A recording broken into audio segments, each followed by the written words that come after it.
Halo, assalamualaikum warahmatullahi wabarakatuh. Salam jumpa dengan Pak Ahmad kembali. Nah, pada kesempatan kali ini Pak Ahmad akan membahas tentang bilangan pada bagian kedua. Nah, apa saja sih yang kita pelajari pada bilangan bagian kedua ini? Yang pertama tentang bilangan pecahan. Nanti ada operasi penjumlahan, pengurangan, perkalian, dan pembagian. Nah, yang kedua adalah tentang FPB dan KPK ya, FPB dan KPK. Yang ketiga tentang penerapan bilangan pecahan dan FPB KPK pada kehidupan sehari-hari. Nah, baik ada semuanya, silakan disimak pembelajaran kita hari ini. Nah, kita masuk yang pertama tentang bilangan pecahan ya, yang di sini saya tuliskan operasi bilangan pecahan. Yang pertama adalah penjumlahan. Nah, penjumlahan itu bagaimana sih? Penjumlahan itu caranya adalah disamakan penyebut. Nah, penyebut yang mana? Penyebut adalah yang bagian bawah. Jadi yang bagian bawah itu harus sama. Coba cermati di sini, saya lambangkan sebagai huruf ya. Saya punya A per B ditambah C per D sama dengan, nah ini kan masih belum sama. B dan D beda. Agar sama diapakan? Dikali. Sangat mudah sekali. Dikali. B dikali D. Cermati baik-baik. Jadi kalau berbeda silakan langsung dikali. B kali D. Itu kalau bagian bawah. Bagian atas ini diperoleh dari kali silang. Kali silang. Atas kali bawah, bawah kali atas. A dikali D, B dikali C ya. Silang. Nah, cermati baik-baik. A dikali D di sini, B dikali C di sini. Nah, ini penjumlahan ini dari soal penjumlahan ini. Jadi ini sama. Dan ini sama ya. Nah, kalau soal penjumlahan ya ini di jumlah. Nah, ini jika secara lambang. Nah, bagaimana untuk contohnya? Nah, di sini Pak Mas sudah menyiapkan untuk contohnya. Hitunglah nilai dari 2 per 3 ditambah 4 per 5. Nah, bagaimana mencari jawaban dari 2 per 3 ditambah 4 per 5? Ada yang bisa? Nah, semoga masih ada yang bisa. Kenapa? Karena materi ini tinggal kita mengulang kembali sebenarnya. Karena dulu ketika SD kalian sudah dapat semuanya, ya kan? Iya, betul sekali. Namun bagi yang merasa lupa, yang mungkin dulu kurang paham atau mungkin dulu sedang ke belakang atau bagaimana, lupa caranya atau belum tahu caranya, cermati baik-baik. Nah, di sini jawaban Pak Ahmad sudah saya tampilkan secara gamblang. Saya jelaskan dulu satu per satu. 2 per 3 ditambah 4 per 5. Dilihat di sini, 3 dan 5 sama enggak? Jelas beda. Agar sama diapakan? Dikali. 3 kali 5. Nah, begitu ya. Kemudian yang bagian atas dikali silang. Nah, atas kali bawah, bawah kali atas. 2 kali 5 tulis di sini. 3 kali 4 tulis di sini ya. Nah, mari kita hitung. 2 kali 5 hasilnya adalah 10. Betul sekali. 3 kali 4 12. Iya, betul sekali. 3 kali 5, iya 15. Nah, berikutnya yang dijumlah adalah bagian atas. 10 tambah 11, maaf, 10 tambah 12. Iya, 22 per 15. Nah, ingat, pasti dulu ketika SD sudah diajarkan ini ya. Ketika suatu pecahan pembilangnya yang atas kok lebih besar, maka harus diubah ke bentuk pecahan campuran. Bagaimana caranya? Dibagi saja. 22 dibagi 15. Nah, kan dapat satu ya. Tapi sisa, sisa berapa? Sisa 7. Nah, kan 15, 16, 17, 18, 19, 20, 21, 22. Nah, berarti 7 sisanya. Maka sisa ini, 7 ini ditulis di pembilang di bagian atas ini. Nah, satu sisanya 7, pernya tetap 15. Oh, berarti 2 per 3 ditambah 4 per 5 itu hasilnya berapa? Iya, 7 per 15. Iya, betul sekali. Nah, itu tadi untuk yang penjumlahan. Nah, berikutnya mirip dengan yang tadi, yaitu pengurangan. Nah, di sini saya tuliskan yang persis sama dengan yang tadi ya, yaitu caranya menyamakan penyebut. Nah, bagaimana cara menyamakan penyebut? Sama seperti tadi yang penjumlahan tadi. Ini lambangnya sama, bedanya di sini pengurangan begitu saja ya. Kalau di sini pengurangan, ya berarti ini pun juga pengurangan. Bagaimana caranya? Penyebutnya dikali, B dikali D. Iya, betul sekali. Nah, dikali silang. Nah, jangan lupa dikali silang. Ini untuk pembilangnya. A dikali D tulis. Nah, di sini B dikali C. Iya, ditulis di sini. Karena soalnya pengurangan, tentu ini juga dikurangi. Ya, oke. Contoh. Nah, di sini Pak Ahmad sudah sediakan contohnya, mirip dengan yang contoh penjumlahan tadi, namun saya ganti dengan pengurangan. No problem ya? Iya, sama sekali tidak sulit ya. Nah, coba kita lihat. 2/3 dikurangi 4/5. Sama caranya ya, dikali penyebutnya. 3 kali 5 tulis. 2 kali 5 tulis. 3 kali 4 tulis. Karena ini pengurangan, tentu di sini juga pengurangan. Iya, betul sekali. 2 kali 5 10. 3 kali 4 iya 12. 3 kali 5 iya betul sekali 15 ya. Karena ini pengurangan, ya 10 kurangi 12 negatif dong. Negatif 2/15. Nah, sudah selesai. Karena ini pembilangnya lebih kecil, ya udah nggak usah diapa-apakan. Cukup ditulis min 2/15. Nah, itu untuk yang pengurangan. Berikutnya apa kira-kira? Ayo. Iya, betul sekali, perkalian. Nah, langsung secara lambang saja saya tuliskan. Jika ada anakku semuanya bertemu dengan bentuk A per B dikali C per D, nah, maka bagaimana hasilnya? Kalikan langsung ternyata. Pembilang dengan pembilang, penyebut dengan penyebut. Mudah sekali. A dikali C, penyebutnya B dikali D. Iya, betul sekali. Contoh. Nah, ini 2/5 dikali 3/4. Ya, berarti maaf, salah saya tadi. 2/5 dikali 3/7 ya, kok 4. Ngawur ya. Ngantuk mungkin ya. Nah, lanjut. Jawab, mudah sekali. 2 dikali 3 6. 3 kali 5. Maaf, salah lagi. 5 kali 7 35. Betul sekali. Berarti hasilnya 6/35. Sudah selesai. Jadi ingat, kalau perkalian atas kali atas, bawah kali bawah. Sudah beres. Nah, yang terakhir untuk operasi bilangan pecahan ini anak-anakku semuanya adalah pembagian. Nah, cara pembagian ini ternyata kita harus mengubah ke bentuk perkalian. Bagaimana caranya? Ya, dengan membalik pecahan yang belakang. Maksudnya gimana sih membalik pecahan yang belakang itu? Nah, cermati ini. Jika kita mau membagi A per B dibagi dengan C per D. Nah, ini pembagian ini boleh kalian ganti dengan perkalian, tetapi bagian belakang, pecahan yang belakang ini kan C per D ini ya, itu dibalik. Jadi apa? D per C. Ya, D per C. Nah, itu dibalik itu.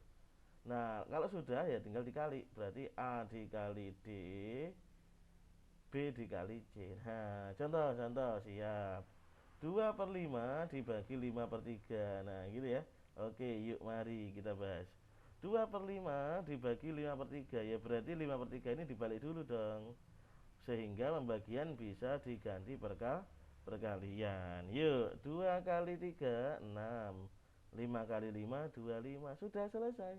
Inilah hasil pembagian dari 2/5 dibagi 5/3. Jawabannya 6/25. Iya, betul sekali. Mudah ya. Oke, semuanya pasti bisa. Oke, next. Kita belajar apa lagi? Oh iya, tadi yang lupa dari awal tadi ya, adanya bilangan berpangkat. Nah, kita pahami dulu apa sih bilangan berpangkat itu.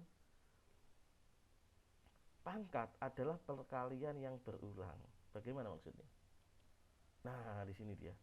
A pangkat N itu berarti kalian mengalikan bilangan A dikali A terus, A semua yang dikali sebanyak N gitu ya. A ini bisa bilangan positif, bisa bilangan negatif. Nah, ayo gimana contohnya kira-kira? Nah, di sini saya berikan contohnya. Nah, misalkan nomor 1, kalian diminta menghitung ini. 3 pangkat 4 itu berapa? Nah, caranya adalah ya berarti 3 kali 3 kali 3 kali 3 kali 3 sebanyak 4 kali ya.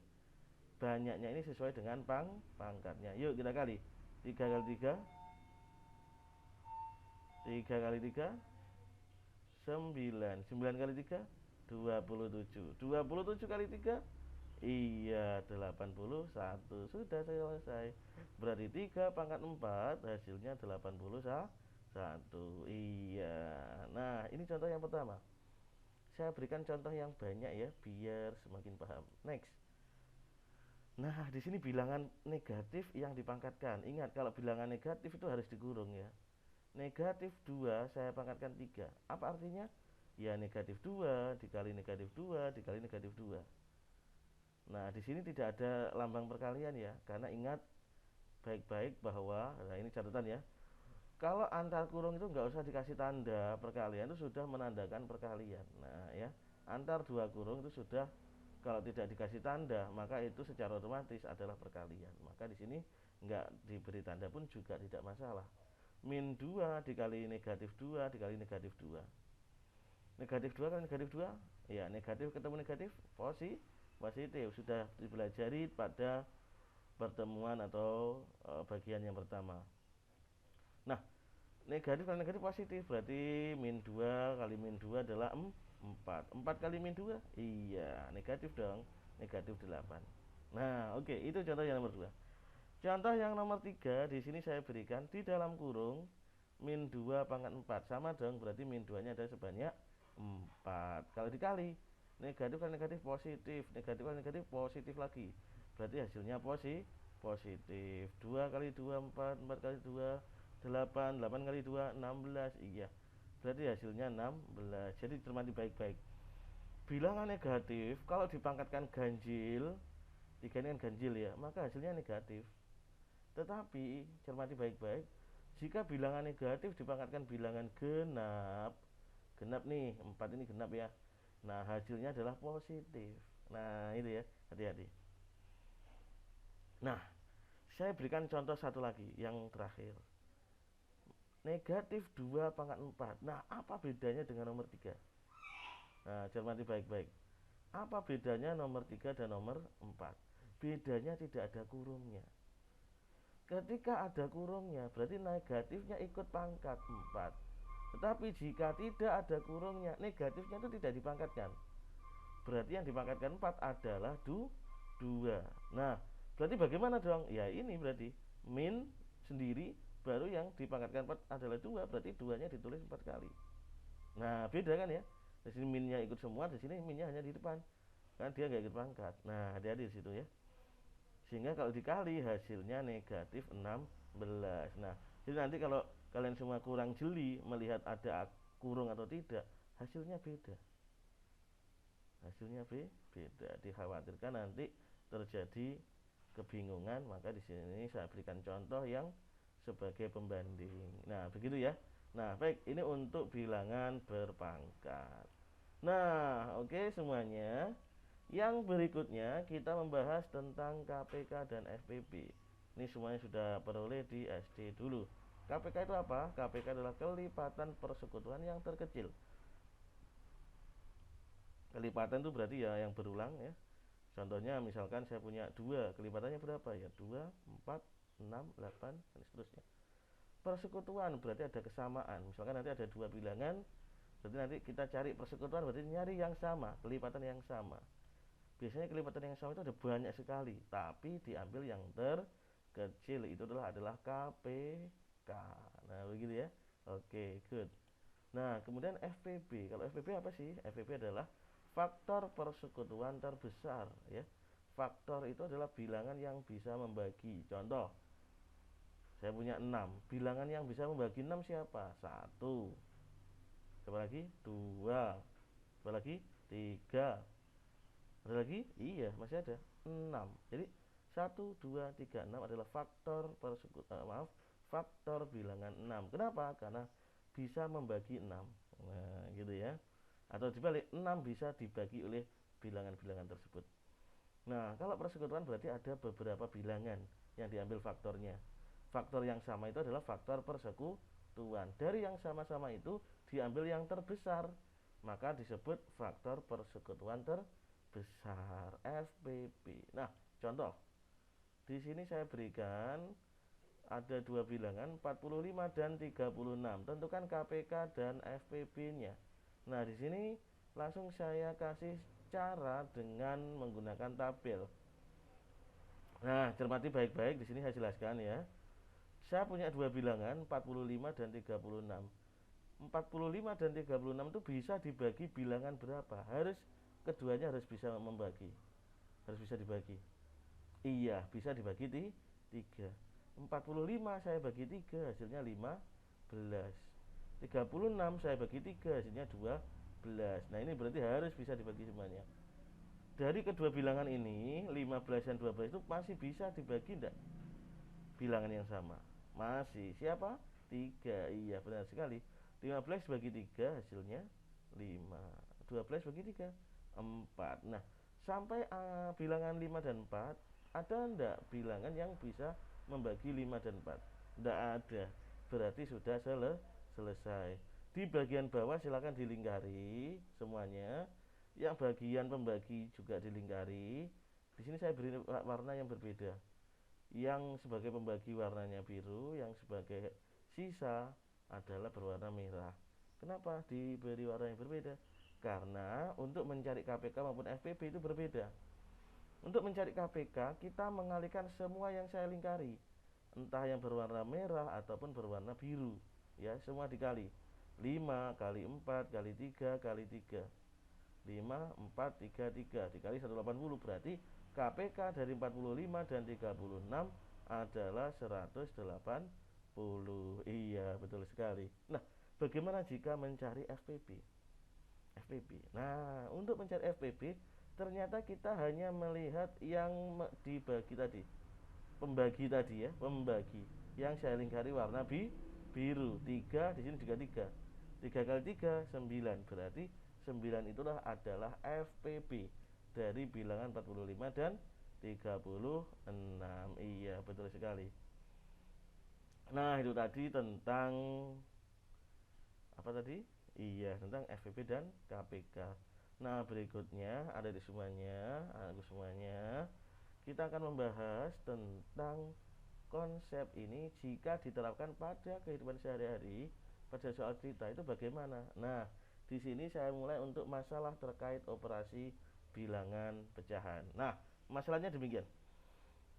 Kebun Pak Arif berbentuk persegi panjang dengan ukuran panjangnya 2/4 meter dan ukuran lebarnya 1/3 meter. Tentukan keliling kebun Pak Arif. Nah, bagaimana kita menghitungnya? Solusinya adalah panjangnya tadi 2/4 dan lebarnya adalah 1/3. Nah, cermati bahwa keliling dari persegi panjang ini sudah dirumuskan 2 kali panjang ditambah lebar. Nah, tinggal kita substitusi.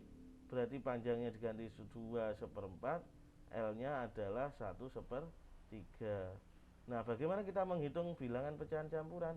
Sama, caranya adalah disamakan penyebut, namun ini harus diubah ke bentuk pecahan biasa dulu. Nah, 2/1/4 jadikan pecahan biasa, 2 kali 4 ditambah 1. Nah, coba ingat baik-baik. Cermati bagi yang bingung. 2 kali 4 itu 8. 8 ditambah 1 9. Tulis di sini. Pembaginya tetap 4. Bisa? Sekali lagi. 1/3 jika diubah 1 kali 3 3. 3 tambah 1 4. Tulis di atas 4. Pembaginya sama, di sini 3, di sini juga di 3. Berarti kita tinggal menjumlahkan bilangan ini. 9/4 ditambah 4/3. Yuk, bagaimana menjumlahkan? Sama dengan yang tadi pada konsep yang pertama tentang penjumlahan bilangan pecahan. Caranya disamakan penyebut dengan dikali penyebutnya ya. Kalikan 4 kali 3 ditulis di bawah. Yang atas bagaimana? Iya, dikali silang. 9 kali 3 tulis. 4 kali 4 tulis. Ditambah. Next. Nah, 9 kali 3 27. 4 kali 4 16. Jumlahan dong. 27 tambah 16 berapa? Iya, benar 43 ya. Per 12. Nah, 2 dan 12 ini bisa dibagi. 2 tak bagi 2 habis, 12 tak bagi 2 6. Sehingga tinggal 43/6. Nah, lagi-lagi di sini bilangan pembilang itu lebih besar dari penyebut, sehingga harus diubah jadi pecahan campuran. 43 jika dibagi 6 berapa? Iya, dapat 7 ya. 7 sisanya 1. Berarti 7 1 per 6. Jadi keliling kebun Pak Arif adalah 7 meter seper-6. 7 seper-6 meter. Nah begitu ya. Nah ini contoh masalah yang berkaitan tentang operasi bilangan pecahan. Bagaimana? Bisa? Ya, oke. Next ya, kalau begitu ya, saya langsung lanjut pada masalah terkait KPK dan FPB. Nah, coba kita cermati. Pada suatu hari ada dua orang bersahabat, Vera dan Cindy, belanja bersama di sebuah pasar swalayan. Vera itu jadwalnya belanjanya setiap 12 hari. Setiap 12 hari sekali. Sedangkan Cindy ternyata 14 hari sekali ya, lumayan dekat ini jaraknya. Setelah berapa hari Vera dan Cindy akan bersamaan belanja di pasar swalayan tersebut. Nah, berarti kan ini seolah berlipat-lipat ya. Setelah 12 hari, 12 hari lagi, 12 hari lagi, 12 hari lagi. Berlipat, berarti kelipatan. Sini juga demikian, 14 hari lagi, 14 hari lagi, 14 hari lagi, berarti kelipatan. Berarti yang paling dekat berarti kita mencari kelipatan yang terkecil. Nah, ini adalah konsep dari KPK, betul sekali.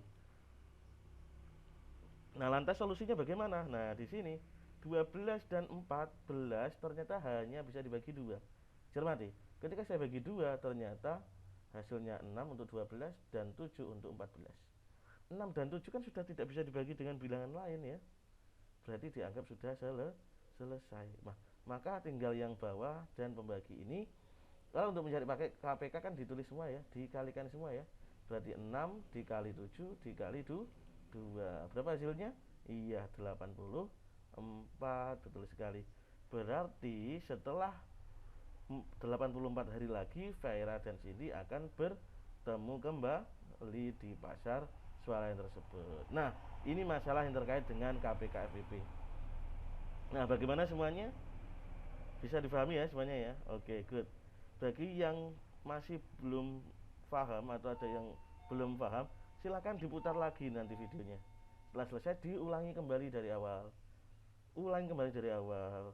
Jadi semakin kalian sering membaca, mendengarkan ini, maka nanti kalian akan semakin paham dalam memahami konsepnya. Begitu ya. Nah, yang terakhir adalah saya akan memberikan latihan mandiri. Di sini ada 5 soal latihan mandiri ini. Ini terkait contoh-contoh materi yang sudah kita bahas tadi ya. Saya berikan 5 soal ini. Jika kalian sudah paham dengan contoh yang saya berikan, maka saya yakin kalian pasti bisa mengerjakan soal ini. Nah, baik, demikian untuk perjumpaan kita kali ini pada bab bilangan bagian kedua. Saya akhiri sampai di sini. Sampai jumpa pada video-video berikutnya. Sekian, assalamualaikum warahmatullahi wabarakatuh.